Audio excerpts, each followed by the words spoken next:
ইদ ক্বালা লিসাহিবিহি, সাহাবীর সনদ আবু বকর ছাড়া দুনিয়ার আর কারোর নাই। আল্লাহর ভাষায়, আল্লাহর ভাষায়, রব্বুল আলামিনের ভাষায়, আল্লাহ পাকের কালামের আয়াতের ভাষায় নবীর সোয়া লাখ সাহাবী, এর ভিতরে মাত্র একটা মানুষকে আল্লাহ নিজে সাহাবী বলছে, সেই মানুষটার কথা বলছি।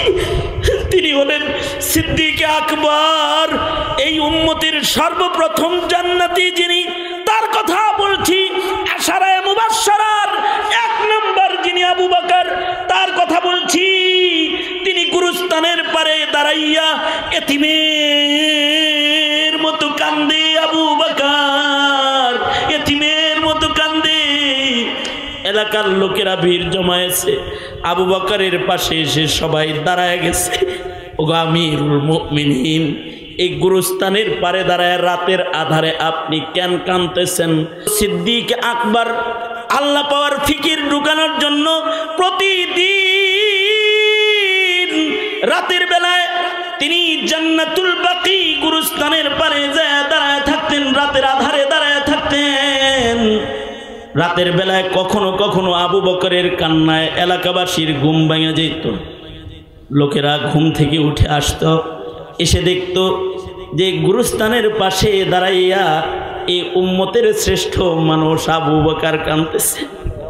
অর্থাৎ নবীদের পরেই যার দাম দুনিয়াতে, যাদের আল্লাহ তাআলা নবুয়তের নিয়ামত দান করছে, এই নবীগণের পরে বিল ইত্তিফাক দুনিয়ার সকল আলেমরা একমত, নবীদের পরে সবচেয়ে দামি মানুষের নাম আবু বকর, যারে আল্লাহর জান্নাতের আটু দরজা থেকে ডাক দিবে, আবু বকর আয় আমার ভেতর দিয়ে, আমার জান্নাতে ঢোক, আমার ভেতর দিয়ে আয়।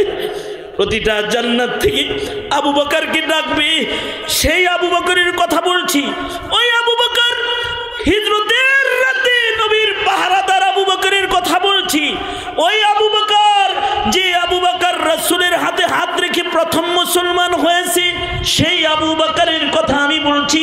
ওই আবু বকর, যে আবু বকরের সাহাবিয়তের সনদ আল্লাহ তাআলা নিজের কোরআনে আয়াত বানায়া দান করেছে। ইদ ক্বালা